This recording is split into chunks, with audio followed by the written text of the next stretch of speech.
नमस्कार, मैं हूं प्रभु चावला।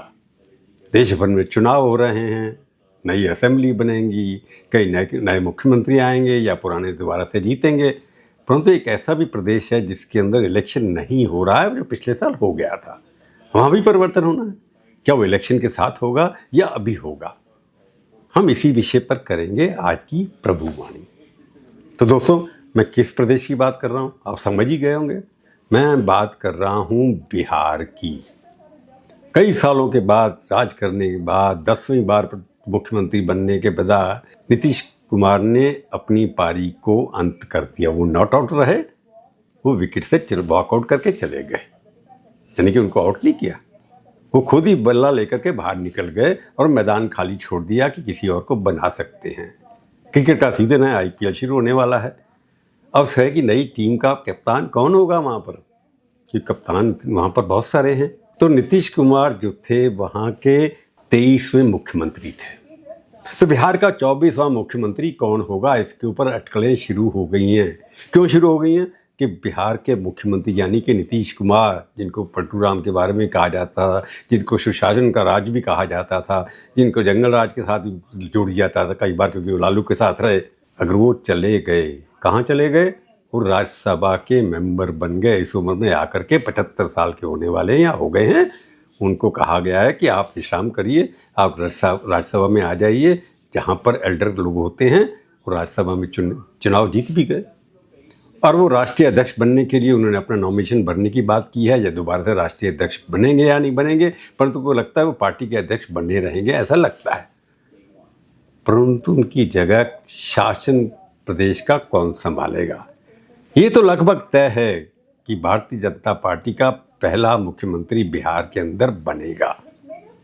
कौन बनेगा, इसके ऊपर चर्चा शुरू हो गई है। हालांकि बीजेपी बड़ा तेजी से फैसला करती है, रातों रात मुख्यमंत्री बदल देती है, रातों रात मंत्री उतार देती है, रातों रात गवर्नर बदल देती है। परंतु यहाँ पर मुख्यमंत्री कौन बनेगा, इसके ऊपर अभी तक कोई चर्चा होने की बात ही नहीं नजर आ रही है। अखबारों में, वहाँ लोग जो सोशल मीडिया है, यूट्यूबर हैं, वो अपने अपने नाम से चलाते चले जा रहे हैं। परंतु बदलाव तो होगा, मुख्यमंत्री तो नया आएगा। कि अगर नीतीश कुमार राज्यसभा के सदस्य बन गए हैं तो वहाँ से इस्तीफा देना ही पड़ेगा। वहाँ की सदस्यता उनकी ऑटोमेटिकली ख़त्म हो जाएगी। अगर ऑटोमेटिकली ख़त्म होगी वहाँ की उनकी काउंसिल की या लेजिस्लेटिव असेंबली की, तो 6 महीने तक तो रह सकते हैं। परंतु 6 महीने से पहले 6 महीने तक क्या लटकाए रखेंगे उसके ऊपर? अब चर्चा ये हो रही है कि बीजेपी का मुख्यमंत्री अगर बनना है, जो लगभग तय है, अगर उसका बनना है तो देरी क्यों हो रही है? इसके कई जवाब हैं, कई उत्तर हैं, कई कल्पनाएं हैं, कई स्पेकुलेशन हैं। परंतु मेरे को ये लगता है झगड़ा इसलिए हो रहा है क्योंकि वहाँ पर बीजेपी का कैंडिडेट कौन होगा जो अगले लंबे समय तक वहाँ पर बीजेपी का नेतृत्व करेगा। ये ना हो कि ऐसे मुख्यमंत्री को बना दिया जाए जो 4 साल के बाद चुनाव होगा तो वहाँ पर सफाया हो जाए कि 29 पार्लियामेंट का चुनाव भी होना है वहाँ पर, और वहाँ से सबसे ज़्यादा सीटें बीजेपी की आई हुई हैं JDU के साथ मिलकर के। एक तो कि JDU टूट सकती है कि नहीं, ऐसा मुख्यमंत्री चाहिए जो JDU को टूटने से भी बचा सके, कि अगर वो टूट गई तो उससे नुकसान बीजेपी को भी हो सकता है। कैसे मेजॉरिटी होगी उनकी?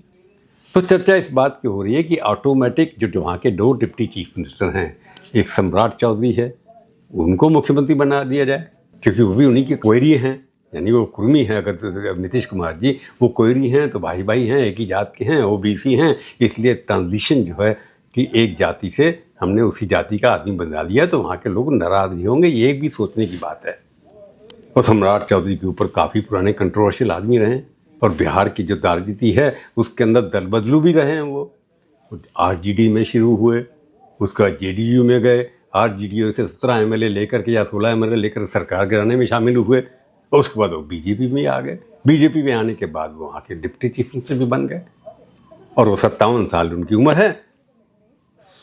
बड़े तेज तर्रार हैं, पटका पहन के रखते हैं, हमेशा दिखाते हैं कि मेरे पास दम है। तो सबसे पहला नाम हर बार उन्हीं का आया जाता है। और नीतीश कुमार ने एक मजाक में वीडियो के अंदर कह दिया था, किसी ने पूछा कि कौन बनेगा, उन्हें सम्राट तो सारा काम मेरा कर ही रहे हैं। तो फिर अटकलें शुरू हो गई 3 दिन पहले से कि सम्राट चौधरी ही मुख्यमंत्री बन सकते हैं। परंतु आप जानते हैं जहाँ मोदी है तो कुछ भी हो सकता है। मोदी जी आजकल एक्सपेरिमेंट करते हैं हर चीज़ की। यंग लोगों को ला के खड़ा कर दिया, जैसे गुजरात के अंदर डिप्टी चीफ मिनिस्टर 45 साल से नीचे का है, पार्टी का अध्यक्ष 45 साल का है, हर जगह पर नए नए लोग आ रहे हैं। इस तरीके से देखा जाए सम्राट चौधरी उस नई भाषा में फिट नहीं बैठते थे। ये यंग लोगों को आगे लाना है, उनको आगे 15 साल 20 साल के तैयार करना है। अगर विकसित भारत 2047 में बनाना है, 2047 में सम्राट चौधरी तो 90 साल के होने जा रहे हैं, तो क्या उनको बनाना है कि नहीं बनना? तो इसी जो 45 का होगा वो तो 2047 तक कम से कम 65 का होगा ना। तो एक कल्पना ये भी है कि 65 साल के नहीं बनेंगे, 50 साल से नीचे वाले कौन है? वो तो बात की बात है। अगर सम्राट चौधरी नहीं बनते, दूसरा नाम आता है वहाँ पर, वो भी वहाँ के डिप्टी चीफ मिनिस्टर हैं, विजय कुमार सिन्हा। वो अपर कास्ट के हैं, भूमियार हैं। भूमियार बिहार में कभी मुख्यमंत्री सिवाय एक के कभी नहीं बना, और वो भी वहाँ पर मुख्यमंत्री हैं, उन तक वहाँ पर कंट्रोल है। हालांकि गिरिराज सिंह भी कंट्रोल अपने आप को मुख्यमंत्री का दावेदार मानते हैं, परंतु शायद कोई सीरियस लेता नहीं है, शायद नहीं बन पाया वो इसलिए। तो ये वहाँ पर रहे हैं, वहाँ पर विजय कुमार सिन्हा, और पार्टी के साथ जुड़े रहे हैं। लगता है कि वो भी दावेदार इस बात के हैं कि मैं सीनियर हूँ, मैं पार्टी के साथ रहा हूँ, पुराना जुड़ा हूँ, कार्यकर्ता हूँ, तो मेरा नाम भी होना चाहिए। तो देरी इसलिए हो रही है कि काफ़ी कैंडिडेट हैं जो अपने आप को दावेदार मानते हैं, हालांकि उनकी चलनी नहीं है। फैसला तो यही होगा और सबको मानना पड़ेगा। और सबसे बड़ी पार्टी है बीजेपी, 90 के लगभग उनके एमएलए, 89 एमएलए हैं, सबसे बड़ी पार्टी है। और वो जिसलिए जीत के आए हैं कि बीजेपी के नाम से जीते हैं, तो उसमें विजय कुमार सिन्हा या सम्राट चौधरी की चलने वाली इतनी नहीं है। अब तीसरा नाम किसका आता है? तीसरा नाम आता है नित्यानंद राय, जो केंद्रीय में MOS हैं। वो यादव हैं, कुर्मी हैं। वो यादव वहाँ पर मूल रहे हैं, वो लोग मुख्यमंत्री तो वहाँ तो रबड़ी भी रही हैं, उनके यादव साहब भी रहे हैं, लालू प्रसाद जी यादव। तो क्या उनको बना सकते हैं? वो भी दावेदार हैं, बहुत काम कर रहे हैं, परंतु वो सेंटर में हैं। और खूबी यही है कि अगर सरप्राइज़ करना है तो ये सबसे ज़्यादा कैंडिडेट हो सकते हैं कि दिल्ली से आपने भेज दिया उनको, परंतु उम्र के क्राइटेरिया में वो फिट नहीं बैठते। वो भी उम्र में बहुत बड़े हैं, परंतु धुरंधर हैं एकदम से। वहाँ पर बिहार के अंदर काफ़ी प्रचार करते हैं, बीजेपी के साथ जुड़ रहे हैं, तो वो भी दावेदार कहे जा सकते हैं। और उसके बाद एक ऐसी कम्युनिटी है, बैकवर्ड कम्युनिटी नहीं कह सकते उसको, बनिया कमेटी है। दिलीप जायसवाल वहाँ के इंडस्ट्री मिनिस्टर हैं, उनका नाम भी चल रहा है। क्यों नहीं एक तरीके से नया एक्सपेरिमेंट किया जाए बीजेपी के अंदर कि कास्ट के हिसाब से चलते नहीं है मोदी जी। कहीं भी बनाते थे ब्राह्मण, कहीं ठाकुर, कहीं किस मिला करके, जहाँ कुछ नहीं कास्ट चलती है उसको बना दिया। जैसे अब मोहनलाल यादव मध्य प्रदेश के अंदर, यादव को अली बाग मुख्यमंत्री बना दिया गया। राजस्थान के अंदर ब्राह्मण शर्मा को बना दिया गया, सैनी को हरियाणा में बना दिया गया। तो कास्ट के ऊपर मोदी जी चलते नहीं हैं। वो लॉयल्टी और आगे क्या कर सकते हैं, उनका उपयोग क्या हो सकता है, यूटिलिटी बेस्ड, कि इस व्यक्ति की उपयोगिता पार्टी के लिए और मोदी जी के लिए क्या है, उसके ऊपर डिपेंड करता है कौन बनेगा। तो दिलीप जायसवाल भी हो सकते हैं। अब सवाल ये आता है, क्या मुख्यमंत्री महिला बीजेपी पहली बार बनाएगी? इस वक्त उनके पास महिला मुख्यमंत्री जो है सिर्फ दिल्ली के अंदर रेखा गुप्ता है और कहीं नहीं है। छोटा प्रदेश है। पहले वसुंधरा राजे वहाँ राजस्थान के अंदर हुआ करती थी, यशोदा जी कभी दिल्ली के अंदर रही और कभी उसे आनंदीबेन पटेल से गुजरात में रही। परंतु इतने बड़े प्रदेश के अंदर महिला भी बन सकती है, ऐसी चर्चा भी बीजेपी के अंदरूनी क्षेत्र में हो रही है। संघ के ऊपर भी ये चर्चा हो रही है, किसी महिला को जो नॉन कंट्रोवर्शियल हो उसको क्यों नहीं बनाया जाए। उससे सबसे बात आती है रमा देवी, जो एक्स डिप्टी चीफ मिनिस्टर भी रही हैं, वो EBC जो सबसे बैकवर्ड कम्युनिटी है वहाँ से आती हैं, उसको क्यों नहीं बना सकते?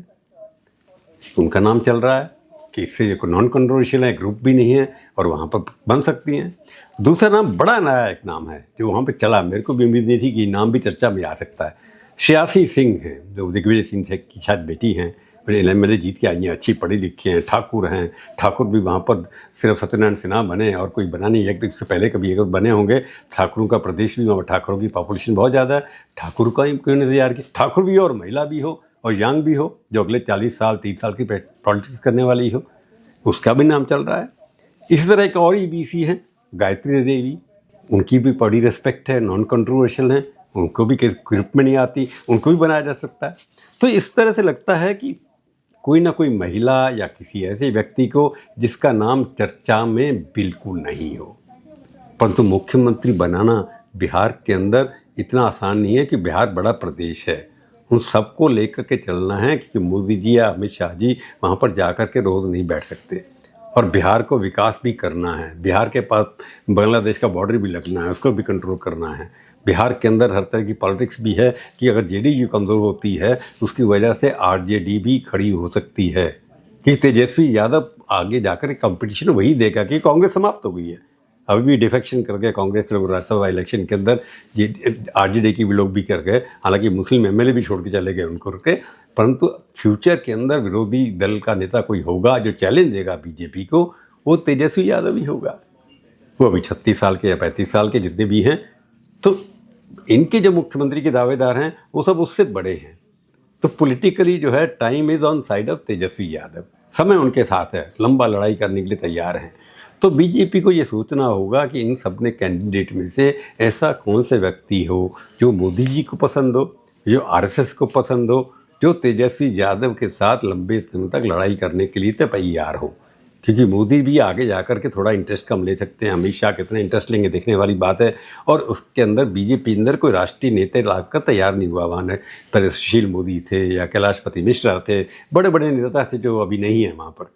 तो बड़ा राष्ट्रीय नेता नाम जो बन सकता था वो नहीं है। रविशंकर प्रसाद मार्जिनलाइज हो गए हैं, केंद्र में मंत्री रहे, वहाँ पर इलेक्शन जीतते रहे लोकसभा का, परंतु उनको वहाँ पर कोई सीरियसली इतना लेता नहीं है, इसलिए उनकी भी उम्र काफ़ी हो गई है। अब सवाल ये उठता है, बिहार में काबा कौन बनेगा मुख्यमंत्री बिहार का? इसके ऊपर चर्चा बड़ी तेजी से होती चली जा रही है। तो काबा ये तो मोदी जाने बा, उसके अलावा कोई ना जाने बा। तो अब कोई ना कोई सरप्राइज होगा। कब होगा? जब चुनाव हो जाएंगे राज्यों के, उसमें होगा। क्योंकि सारे कार्यकर्ता बिहार से जहाँ से भी जा सकते हैं, सारे के सारे असम गए हुए हैं, कोई वेस्ट बंगाल गया हुआ है। अगर कलकत्ता में जाए तो आपको वहाँ पर बिहारी, दिल्ली, राजस्थान के लोग ज़्यादा मिलेंगे, बंगाल के लोग कम मिलेंगे। तो एक कहना ये है कि सब क्योंकि कार्यकर्ता और ये नेता मंत्री जो हैं बिहार के, ये सबों को इलेक्शन के चुनाव में लगाया गया है, इसलिए वहाँ पर बदलाव करना नहीं होगा। तो 4 मई जब चुनाव का रिजल्ट आएगा उसके बाद मुख्यमंत्री बनेगा। परंतु इतनी देर करने का मतलब ये भी है कि बीजेपी के पास एक आता है कि जो जल्दी से फैसला करते हैं। क्या बिहार को अभी 1-1.5 महीने के लिए एक काम चलाओ चीफ मिनिस्टर ही रहेगा नीतीश कुमार वहाँ पर? ये सोचने की बात है। आज की प्रभुवाणी में केवल इतना ही। फिर मिलेंगे, किसी और विषय पर बात करेंगे। नमस्कार। जाने से पहले एक बार फिर मेरी वही अपील, मेरे वीडियो को देखिए, प्रभुवाणी को देखिए, शेयर करिए और उसके ऊपर टिप्पणियाँ लिखिए, अच्छी, बुरी, खट्टी, मीठी। मैं बुरा नहीं मानूंगा, पढ़ूंगा और जवाब देने की भी कोशिश करूंगा। तब तक के लिए नमस्कार, जय हिंद।